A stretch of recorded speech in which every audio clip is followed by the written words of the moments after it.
Looking for something for the national park lover in your life? Maybe that national park lover is you. Then be sure to check out the Gaze Shop, the official home of all Gaze at the National Parks merchandise, featuring original designs inspired by the sights, monuments, and majesty of the national parks. New this month is an exciting handmade item, the Gray Wolf Tote. This hand-printed canvas tote bag honors the beauty and majesty of the gray wolf. The range of the gray wolf once covered most of North America, but they were ruthlessly hunted and displaced from their traditional habitat. Today, through conservation efforts, the gray wolf has made a successful comeback, marking not only a return for the species, but a helpful aid in the health and diversity of many ecosystems. Act now, because this is a limited hand-printed run of totes that won't last long. And a portion of all sales of the Gray Wolf Tote go to the American Gray Wolf Foundation, which supports education about and the conservation of the gray wolf. Also, don't forget about our print and sticker collections, too. Visit shop.gazeatthenationalparks.com to bring some of the national parks home with you. Hello and welcome to Trail Mix by Gaze at the National Parks, the podcast. I'm Dusty. And I'm Mike. If you're joining us for the first time, Trail Mix is the short format episodes of our show. While our long format episodes explore one hiking trail in one national park, one park at a time, Trail Mix allows us to dive deeper into things we didn't get to cover in our long format episodes. That's right. And this Trail Mix is all about ghost towns. Okay, so spooky season is up. I know. We're in it. Haven't you noticed that my full power is here? Well, the beard is here at like full force. Full force. This is very long for me right now. It is. Yeah. It's the longest I've seen in a long time. Oh, yeah. It's very ginger. It is, with some salt and pepper right about here. A little salt and pepper. It's good. You know. Yeah. Where it counts. Exactly. Right. What are you looking forward to this spooky season? Just the cooler weather and the sacrifices. The bloodletting. The bloodletting. Exactly. What about summer? You? Well, I mean, the summer sort of left here like a thief in the night. It did. Like, it was abrupt. One day it was summer, and then the next day it was abruptly fall, and it has been fall ever since. Yeah. Ain't no complaints. So, no complaints. Summer was pretty hot here. Right. Yeah. And so I'm really embracing the cooler weather right now. I'm here for it. I am looking forward to like things I say every year that I never get to, but I'd love to watch some more spooky things for the month, and embrace that. I like the decorations for this time of year. So I need to do some porch decorating, I think, this weekend. Yeah, I just like the idea, like there's a crispness to the air, and you can tell that everything changes. There it is. There it is. Yeah. Because if you're anything, you're Jenna from Waitress. That's right. Musical. I like that. I like that very much. Yeah. I love walking, obviously, because we're hikers, but the fall strolls are my favorite. Like the idea of like, oh, let's just go stroll through this park that's got lots of beautiful leaves in it. Like, I'm here for it. Honestly, I had never even heard of the term leaf peeping. Oh, yeah. Until last year. Yeah.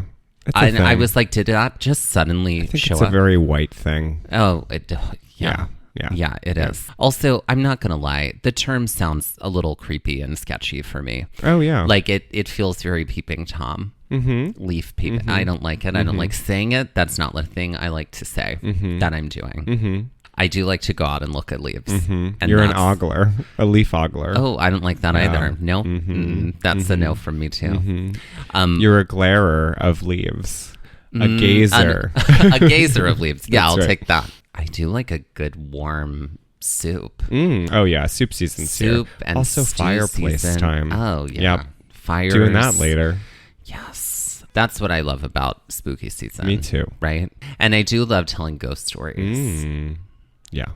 A ghost town is a term that sometimes means a place where there are no people. A place that once had people and now the people are gone, or, as Merriam-Webster states, quote, a once flourishing town wholly or nearly deserted, usually as a result of the exhaustion of some natural resource, end quote. The term ghost town, as a reference to an actual place, a community that once existed and no longer does, is often associated with the transition of industry. A town that once thrived because all the people there had jobs in a specific industry. But more and more now, as we uncover more and more history, the term ghost town most accurately applies to a place or town that once existed and no longer does, but begs the question, why? What happened here? And why are the people gone? In our exploration of America's newest national park, New River Gorge, we encountered Thurmond, a quote-unquote ghost town within the limits of the national park boundaries. And while Thurmond's history is connected to industry, not all ghost towns are made the same. In 1873, two events led to the creation of the town of Thurmond. The first was the completion of the Chesapeake and Ohio Railways, also known as the C&O Railways. The second was Captain William D. Thurmond receiving 73 acres of land as payment for some surveying work. Captain Thurmond quickly got into the railway business, specifically steam and coal, which were at the time the major fuel for trains. In the late 1880s, the Southside Junction Railway Bridge was constructed. This bridge, that still exists today, allowed for the crossing of the New River at the mouth of the Dunloop Creek. This bridge was a major connecting point and positioned these 73 acres of land as the center thoroughfare for the New River area. In 1903, Thurmond was incorporated into official town status. It began shipping coal from the surrounding coal fields. The boom from the coal and lumber industry of New River quickly made Thurmond the main railway stop on the C&O main line. In 1910, Thurmond brought in more revenue in freight shipment than Cincinnati, Ohio, and Richmond, Virginia combined. And as business grew, so did Thurmond's popularity. During this time, 75,000 passengers visited Thurmond per year, and Thurmond Station received 15 passenger trains daily. The hotels and boarding houses were always full, and the stores and saloons saw huge financial success. According to the NPS, at Thurmond's peak, it featured 2 hotels, 2 banks, restaurants,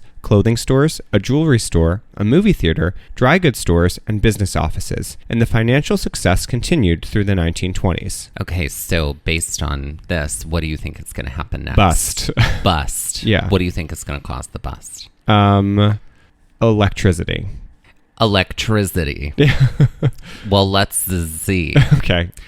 Just like the colliding of two events made Thurmond, it was the colliding of two events that led to its decline. The first event started around 1917 with the introduction of roads to the New River area. As cars grew as the main mode of transportation, the demand for coal declined. Shipping less coal brought in less money. The second event was the Great Depression. Businesses in Thurmond suffered, so business owners closed and moved elsewhere. This led to residents moving to other places. In addition to this, a fire destroyed a number of buildings in Thurmond, including ones that were necessary for infrastructure. Later in the 1940s, the C&O rail line began transitioning to diesel engine trains from its steam engines. This meant that the railway system that had been built in Thurmond would still be used, but the jobs connected to the steam engines were now obsolete. Around the late 1960s, whitewater rafting made its way to the area, tourism boomed, and the NPS designated the area New River Gorge National River. In 1995, the Thurmond Depot was renovated into a visitor center, and the NPS is still responsible for other structural maintenance to other park-owned buildings in Thurmond. The, quote, ghost town, end quote, of Thurmond can still be visited today, and Amtrak trains make a stop in Thurmond 3 days a week, as well as a coal train which moves through multiple times a day. While it is referred to as a ghost town, there are still residents of Thurmond, and in 2014, amid a slew of queer discrimination bills, the 5 residents of Thurmond unanimously voted against the discrimination of LGBTQ people regarding employment, housing, and public accommodation, sending a very public message to the rest of America about the power of small-town politics. Well, hello, Thurmond. Right? Look at you, queer Thurmond. I know, right? So Thurmond Von Queer. I know. Yeah. Who knew? Who knew? Not I. That was a surprise. That is a surprise. When it comes to hiring, you need to trust your gut. But what if you could give your gut some help? When you want to find top talent fast, you need Indeed. The right candidate is doing everything they can do to find you. And if you use Indeed, you can be sure you're doing everything you can to find them too. That's right, because Indeed is the hiring platform where you can attract, interview, and hire all in one place. In fact, Indeed's US data shows that 80% of Indeed employers find quality candidates whose resume on Indeed matches their job descriptions the moment they sponsor a job. Why spend hours on multiple job sites looking for candidates with the right skills when you can do it all with Indeed? And with Indeed's powerful hiring tools like Indeed Instant Match, assessments, and virtual interviews, finding that perfect candidate is even easier. Something I love about Indeed is that it makes hiring all in one place so easy because of the virtual interview. Don't make your candidates jump through hoops. Indeed's virtual interview tool means that there's nothing to download, just click and talk. With virtual interviews, Indeed saves time. You can message, schedule, and interview top talent all in one place. Indeed makes it easy to connect with your applicants. No need to install anything extra. Indeed's virtual interview tool works from your browser. After using Indeed's virtual interviews, most employers said it saved them days of hiring time, according to Indeed Data US. In the minute we've been talking to you, 16 hires were made on Indeed, according to Indeed Data worldwide. So join the over 3 million businesses using Indeed to hire great talent fast. Indeed knows that when you're doing everything for your company, you can't afford to overspend on hiring. Visit Indeed.com/gaze to start hiring now. And that's Gaze, Gaze. Again, that's Indeed.com/gaze. Terms and conditions apply. Cost per application pricing not available for everyone. Need to hire? You need Indeed. When it comes to saving the planet, there is no neutrality. If you keep your money in most standard bank accounts, they're lending your deposits out to fund oil and coal. Switch to the planet's side and get Aspiration. Aspiration is a climate-friendly alternative to big banks. Get an account and debit card that's built to help your wallet and the planet. Moving $1,000 to an Aspiration Plus account has the same impact as driving 6,000 miles less. Aspiration is fossil fuel free and lets you plant a tree by rounding up every swipe of your debit card. Aspiration's been hard at work, helping people align their money with their values, funding the planting of over 100 million trees, and on their way to funding the planting of 1 billion by 2030. It's no wonder why Forbes, NerdWallet, and The Penny Hoarder recommend Aspiration for the eco-conscious. I know that we both care very much about fighting climate change, which is why we love how easy Aspiration is for us to do that. And we know that you'll love it too. Best of all, there's no credit check, no overdraft fees, and with Aspiration, you just pay what you think is fair, even if that's zero, because money shouldn't stand in the way of doing the right thing. Make your dollars make a difference. Open an Aspiration account at aspiration.com/tree and move your money out of fossil fuels. Help save the planet with your Aspiration debit card. Open your account at aspiration.com/tree today. That's aspiration.com/tree, and that's TREE. Terms and conditions apply. Aspiration is not a bank. Deposits are FDIC insured up to $2 million per depositor.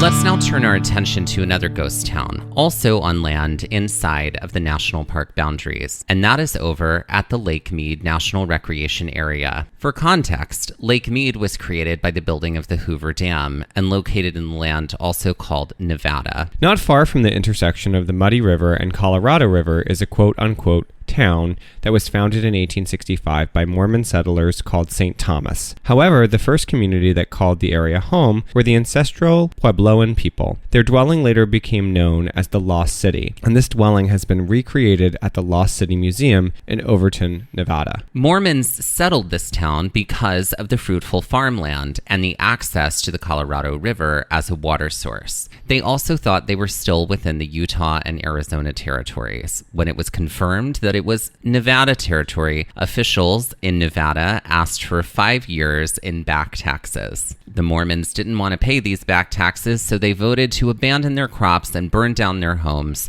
except for one family. This led all of them to move to Salt Lake City. Wow.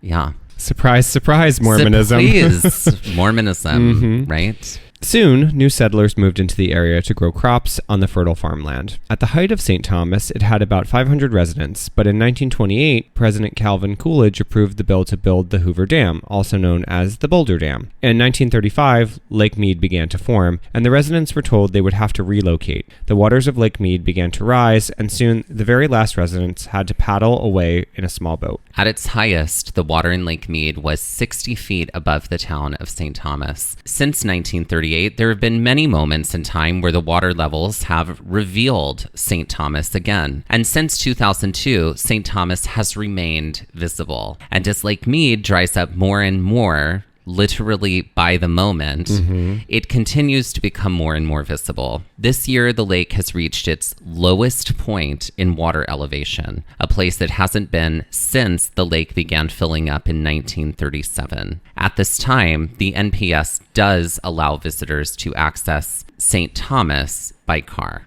Okay, so I'm seeing a little bit of a pattern here, right? At least in these towns that we have discussed. And it's like the thing that served as the impetus to create this town Also was its downfall. also served as the impetus for the decline, right? Yeah. Like with Thurmond, it was like Coal and... Yeah. coal, steam, the rail line. Yeah. Then cars and the rail line shifts. Yeah. And that is the reason the town declines. Same with this access to water. Yeah. Like water in this fruitful farmland area is the reason why. And then water was also the reason why it was in decline. It's poetic in some ways, isn't it? It is poetic in some ways. Deeply dark and poetic. Right. My version of poetry. Exactly. Thurmond and St. Thomas are far from the only preserved quote-unquote ghost towns within the National Park Service. There is the abandoned mining town Blue Heron, which is located inside the Big South Fork River National River and Recreation Area, which is located in the land also known as Kentucky and Tennessee. The remaining structures of Blue Heron now serve as permanent educational installments about the work and life of the people of Blue Heron. There is also the town of Dyea, the abandoned mine town in the Klondike Gold Rush National Historical Park in the land also called Alaska. Before the gold rush, the Chilkat Tlingit people from Gluquan would use Dyea as a home base to travel up the Chilkoot Trail to trade with other people in the interior. In 1897, the discovery of gold in the Yukon Territory made Dyea overcrowded by settlers overnight. The indigenous people of the area were forced out of this area by sudden overpopulation. 150 plus businesses opened almost overnight in Dyea. But with the completion of the nearby railroad, some natural disasters, and a decreased interest in the gold rush, the town that had sprung up in Dyea was quickly abandoned. Today, nature has grown up over what has remained, and it is still possible to see some of what was built. There are the abandoned Sutro baths in the Golden Gate National Recreation Area in the land also called California. There's the abandoned Grand Gulch Mine in Grand Canyon Parashant National Monument, the abandoned Cabin Ranch Pyrite Mine in Prince William Forest Park in the land also called Virginia, and there are many sites of former towns in Death Valley National Park in the land also called California. Yeah, so there's a lot of ghost towns in national park areas. Yes, and sometimes they're also called abandoned towns. Sure. Right? I think ghost towns is, I'm just going to say it, it's a fun sales term. Of course. It gets people to come and be like, ooh, what's this? You know what I mean? But yes, the more and more that we peel back the layers of like, who was here first? Right. And why were they here? And what was their impetus for coming here? The less and less spooky and sort of, you know, like, ooh, something feels right. And the more and more like logical and clear and linear and motivated the reasons why the remnants of this town exist. Sure. Well, it's anthropology as opposed to like pseudoscience when you really break it down. Yeah. It's less ooh and and more I guess I should say. But yes, the clarity around it. Yeah, oh, totally. 1,000. And it definitely is marketing for sure. Our next partner has a product I literally use every day. I started taking Athletic Greens because I wanted the best immune system possible. I'm somebody who takes vitamins every day, and I just felt like Athletic Greens was definitely something to try out. I started taking Athletic Greens to improve my gut health, which is a journey I've sort of been on for the last few years with different probiotics and things like that. Your gut health is tied to so much of your other health, including sleep, that I felt Athletic Greens was giving me the best source for that gut health. One scoop of Athletic Greens is 75 high-quality vitamins, minerals, whole food source superfoods, probiotics, and adaptogens to help start your day right. This special blend of ingredients supports your gut health, your nervous system, your immune system, your energy, recovery, focus, and aging. Okay, so we both started taking Athletic Greens, also known as AG1. I take it in the morning. It's the first thing I do. Sometimes I incorporate it into a shake. It has a great flavor. I also have all of the to-go packets. I took them with me when I traveled. I gave some to my mom. I gave some to other family members that I saw. I really love it because I'm not somebody who drinks coffee and I'm not somebody who takes in caffeine, but I feel like it gives me energy all the way to the end of the day. Yeah, and for me, I am a coffee drinker, but I would take my vitamins and sort of any probiotic in the morning along with what I eat for breakfast. This was such a great supplement to that habit of having breakfast and coffee. It tastes really good too. And it's like one-stop shop for all of your vitamins for the day. Right. It's the small micro habit that you can do every day, and your subscription comes with a year's supply of vitamin D, which is great for these winter months that we're about to go into. And for every purchase, Athletic Greens donates to organizations to help get nutritious foods to kids in need, including No Kid Hungry. It's good for any diet, whether you're vegetarian, on paleo, or keto. AG1 or Athletic Greens is gluten-free, nut-free, dairy-free, egg-free, and there is no added sugar. Athletic Greens also supports better sleep quality and recovery and is a climate-neutral certified company. Right now, it's time to reclaim your health and arm your immune system with convenient daily nutrition, especially heading into flu and cold season. It's just one scoop in a cup of water every day. That's it. No need for a million different pills and supplements to look out for your health. To make it easy, Athletic Greens is going to give you a free 1-year supply of immune-supporting vitamin D and 5 free travel packs with your first purchase. All you have to do is visit athleticgreens.com/gaze. Again, that's athleticgreens.com/gaze, and that's GAZE, to take ownership over your health and pick up your ultimate daily nutritional insurance. I'm really excited to incorporate this on days where we do really long hikes. And while many ghost towns exist due to a shift in industry, many others across America have a much more sinister origin, like that of Dyea in the land also called Alaska. Around 70 miles south of Fresno, California, is another ghost town called Allensworth, the only town in California founded, financed, and governed by Black people. Founded under the name Salito, it was then changed to reflect the man whose idea it was to create it, Allen Allensworth. Allensworth had escaped enslavement in 1862.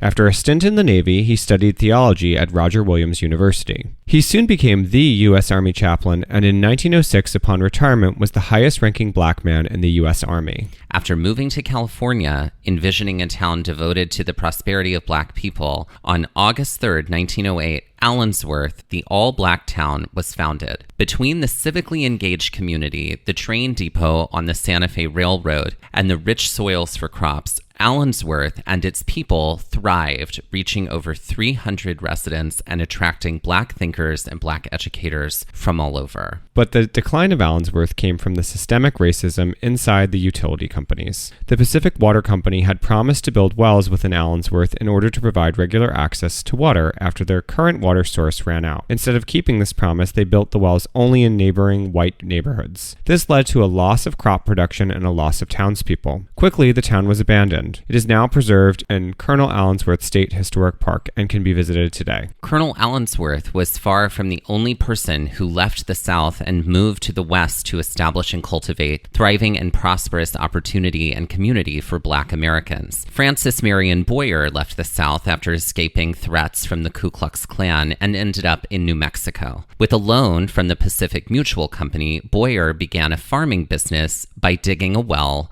to irrigate crops. Not far from Roswell, Blackdom town site became the only exclusive black settlement in New Mexico. Founded in 1903 and acquiring a postal account which opened a post office in 1912, Blackdom had over 300 residents. Due to drought, the town was abandoned around the late 1920s. The only remains was the money book from the post office, which operated for only 7 years, which is now housed in the Postal Museum. Another ghost town of Black American history and Black American prosperity is Oscarville, Georgia. In 1912, Oscarville was located along the Chattahoochee River and was home to over 1,100 Black Americans, many of whom had been freed from enslavement after joining the fight in the American Civil War. It was a thriving center of small businesses, schools, churches, and community. A new group of white terrorists known as the Night Riders, who formed in this area near Atlanta, made it their personal mission to run black citizens out of town, and Oscarville became their sole focus. In just a couple of years, almost all of the citizens of Oscarville left out of fear of violence or were brutally murdered at the hands of the Night Riders. The deeds of the property owners by the citizens of Oscarville made their way into the hands of white citizens in nearby towns, allowing for the legal steal of land owned by black citizens. By 1950, the land had been sold to the government and plans to build a dam and subsequent lake went into action. The building of the Buford Dam created Lake Lanier, which caused the intentional flooding of the area where Oscarville had resided. In the end, 250 families were displaced and over 50,000 acres of farmland were destroyed. Lake Lanier still serves as a huge reservoir for the Atlanta area, and the remains of Oscarville still stand as a ghost town underneath the water.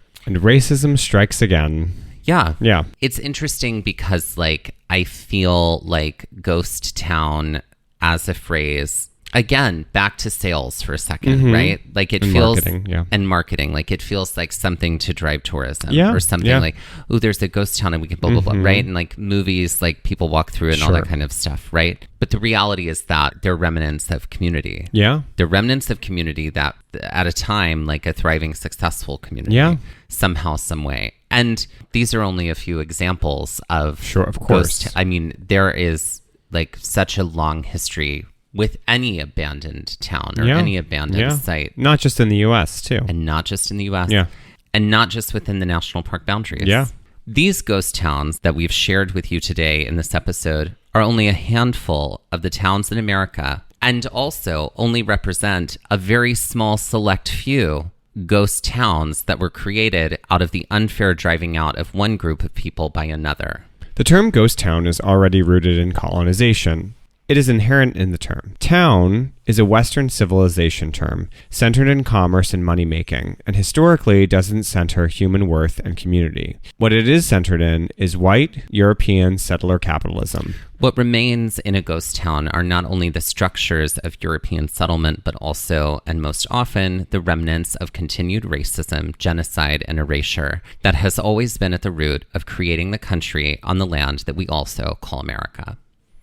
The sources of today's trail mix include the National Park Service and ThurmondWV.org. The article, Ghost Town Emerges from the Depths of Lake Mead by Jennifer Folker, published by the Water Environment Federation. The article, The Downfall of Allensworth, How Racism and Lies Destroyed a Black Town in California by Ballard G. Morris, published on News One. The article, The Haunting of Lake Lanier and the Black City Buried Underneath, an American horror story filled with terror, death, genocide, and black ghosts, written by Ballard G. Morris, published on News One. And the article, Welcome to Blackdom, the ghost town that was New Mexico's first black settlement, by Leah Binkovitz, published in Smithsonian Magazine.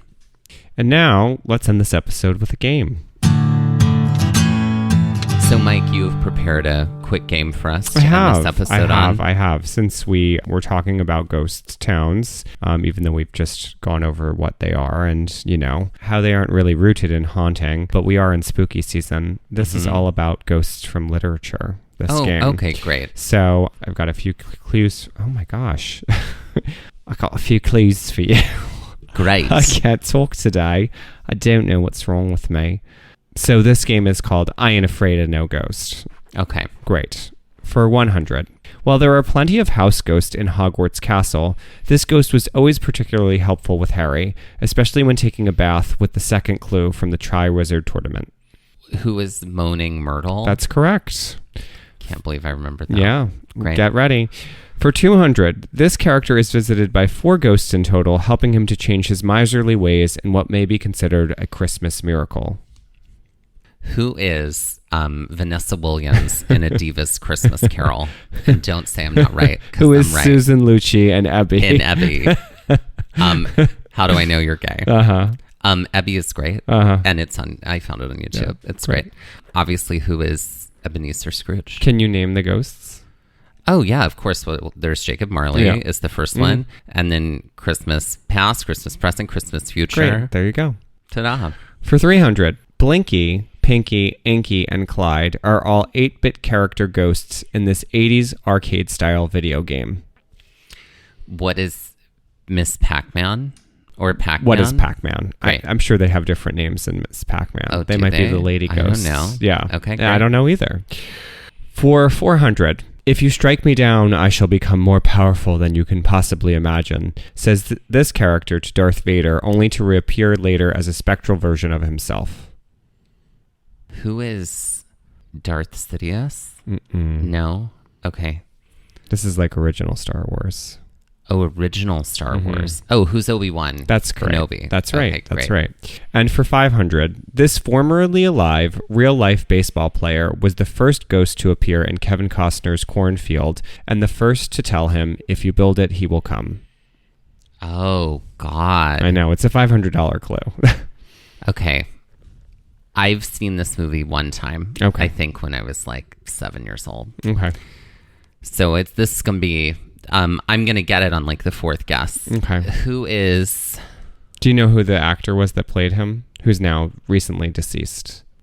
No. Oh, it was played by Ray Liotta. Yeah. Yeah. Not that helps you. Who is... Joe DiMaggio? No, but Joe is in his name. Okay. He has a nickname that starts off his title. And his last name is... perhaps the same as the King of Pop. Who is Joe Jackson? Mm-hmm, but he has a nickname that starts at... I don't know. If he didn't wear anything on his feet, he might be this. Barefoot Joe Jackson? I don't know. It's Shoeless there Joe you Jackson? Go. You got it. I did get it. And the 4th guess. time. What'd I say? What did I say?